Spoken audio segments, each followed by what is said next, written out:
ngiye kukwereka ubushobozi mfite. Protocol, umuntu umwe muri protocol ngwino hano, umwe udafite isoni ngwino nkwereke ko mfite ubushobozi buruta bwawe. Ngwino.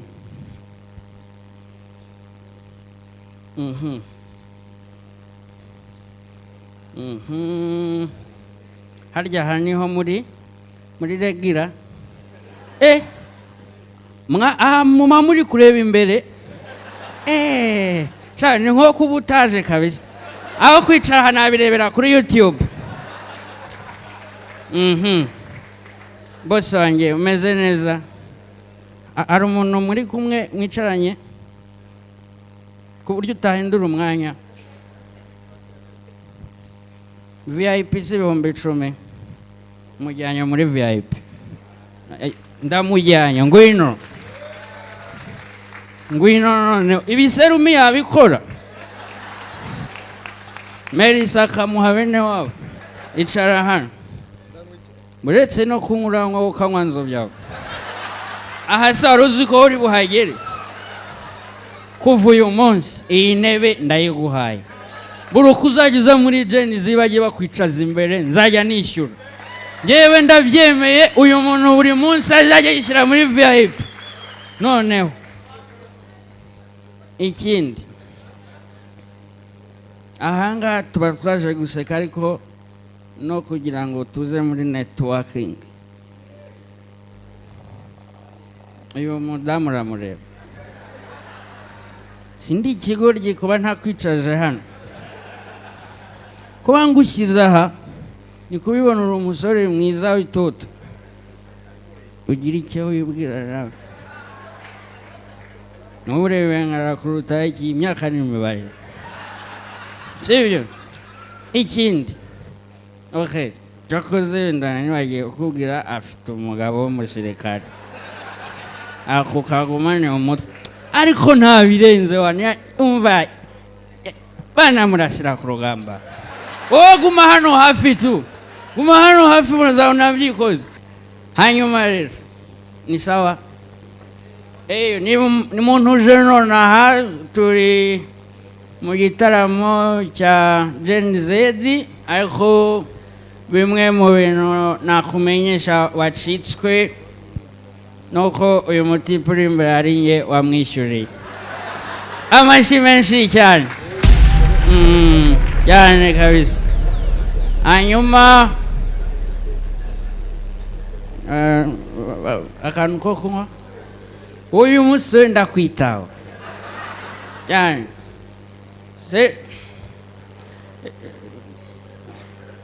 Umuntu ushinzwe umva, umuntu ushinzwe ibintu byo kunywa muze mubaze uyu mutipe ikinanywa. Unywa yahe mazi? Tatangira kujya mu bintu by'amakokuteri by'ibihumbi 14.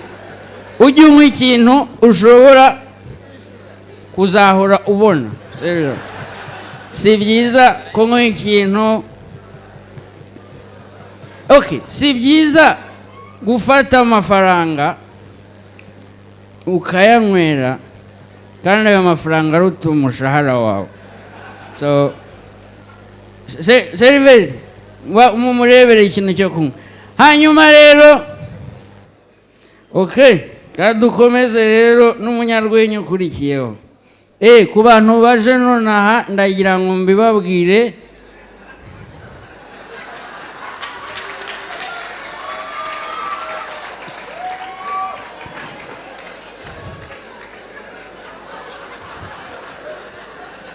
Ku bantu baje none aha ari itangazo nshaka kubamenyesha. Uyu mutipe ninjye wamwishyuriye. Hanyuma nkaba ngufitiye message iva ku bafotografe n'abavideografa ivuga ko uri kwica amafoto.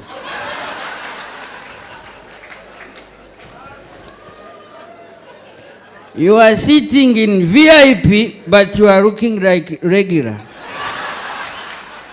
So hari inseko y'abantu ba muri VIP. You have to accept that. Uri kubona ukuntu unaseka.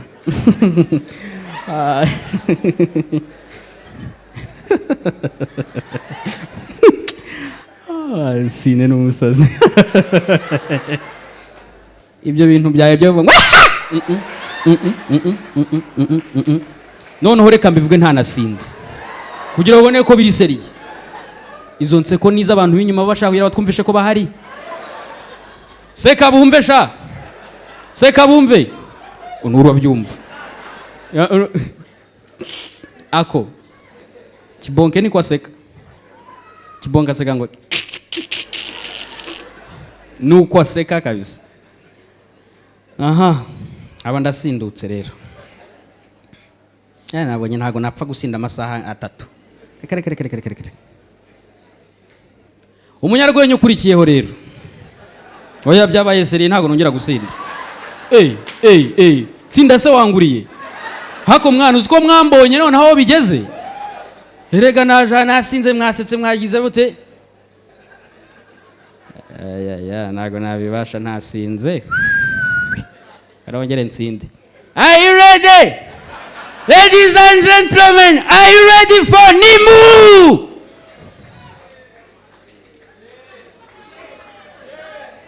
Ibi bintu nansi ko twabivuganyeho kare. Nababwiye ngo Merci yatinze kugera. Singe wari kwemusinga. Mwankurikiranye kuva kare. Imyenda yaje kuri moto. Izari ishati yonyine, ipantaro z'ukwayo, iki kizu kwacyo. Sinishyuwe. Uyu mwuka ndi gukoresha nge nabireka tukamutegereza. Rero mumfashe basi uwo munyarwenya yitwa Nimu ari mu bakuru muri twebwe. Ari mu banyarwenya bakuru batagize icyo bageraho. Are you ready for Nimu Raje? Ladies and gentlemen, all the way from Muhima, make some noise for the one and only Nimu Raje. Aha. Ejo bundi nariye umuzungu ariko nzi ko ari ibintu byatari. Nariye batatu turi gukina amakarita.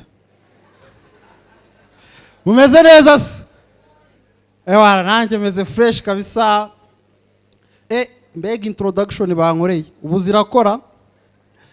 Ejo bundi Rusine arabivuze ngo nta kintu nagezeho ntacyo. Ejo bundi nagiye gushaka akazi ahantu ntanga CV yanjye bari banditse ngo kuri CV ngo nshyireho ifoto ya passport igaragaza amatwi yombi. Ndatekereza nk'umuntu ufite ubwenge ndavuga ati buriya barashaka amatwi cyane, fotora amatwi yonyine aba ariyo mboherereza. Niyo mpamvu nta kintu ndageraho.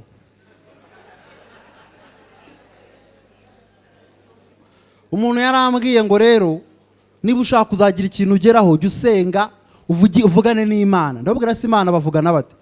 Ngo nyine ngufata Bibiliya ngo ukarambura ugafomboza ngo ahantu uguye ngo Imana ibikuvugishije. Ndavuga ni sawa. Hari umuntu wari wambwiye ngo nzama akazi. Ewana ngeze ku kazi nsanga aratukana byatari. Aratukana, hari ababosi bavuga nabi. Ndamureba ndavuga ati Mana nyize uyu mubosi nta kazajya ntuka. Ubwo ndavuga ati reka mfomboze numva ikintu Imana imbwira ko uyu mubosi. Noneho muri Bibiliya rero harimo inkuru ngo y'ukuntu ngo Yesu ngo yigeze ngahura n'umugore w'umupfakazi ngo umwana we yapfuye ngaramuzura.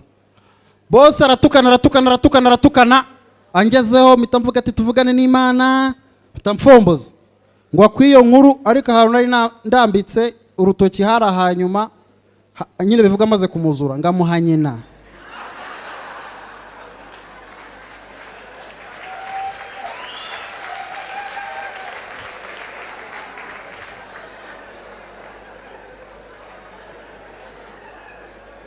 Nahise naha niyo mpamvu nta kintu nagezeho.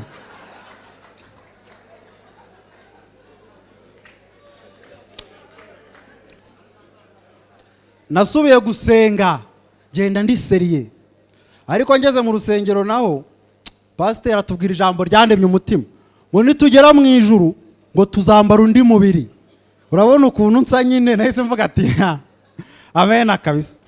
Ntuzatungurwe ugeze mu ijuru ugahura na Miss Jory yambaye uyu mubiri wanjye.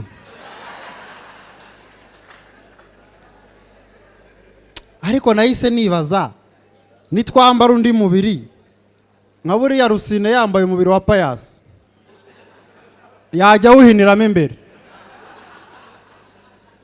Rimwe na rimwe ugasanga hari nk'igihe nk'amaso ari mu gatuza. Irakoze koma amashyi. Hari umugabo witwa Ndahiro Valence Papi, buriya yarantangaje byatari. Njyewe nari nzi ko biriya bintu abavuga ari ibyo muri radio tu, ariko namenye neza ko abari seriye duhuriye muri restaurant. Yaragiye aricara, seriveri, umuseriveri araza, ndashaka brochette ebyiri n'ikirayi na primusi, kandi umenye ko nicaye mu nguni. Ndi Ndahiro Valence Papi muri restaurant.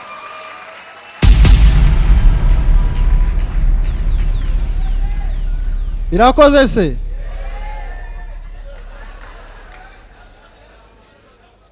Noneho ngira ngo ibintu nyine ndavuga uyu mujama ashobora kuba ari seriye, nicara hafi aho ngaho.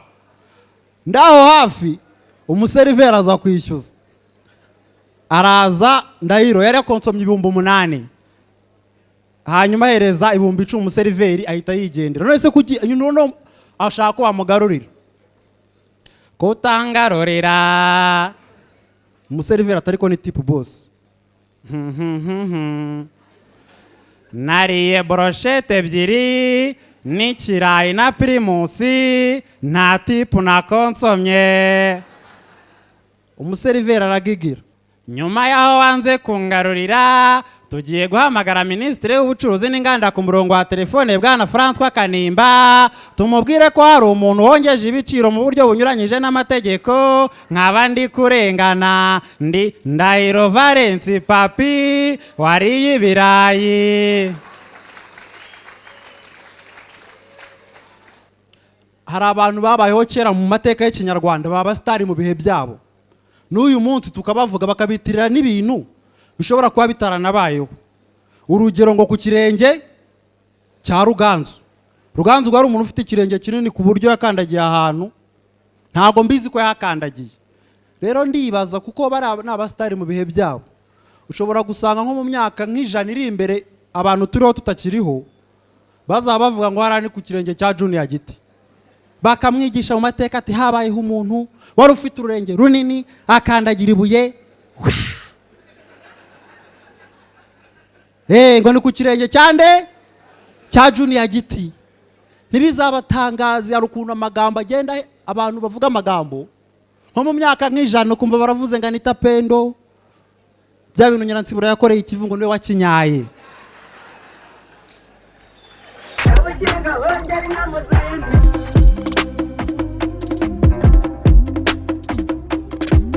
Kabukinga hongera inyana ubwatsi, kabukinga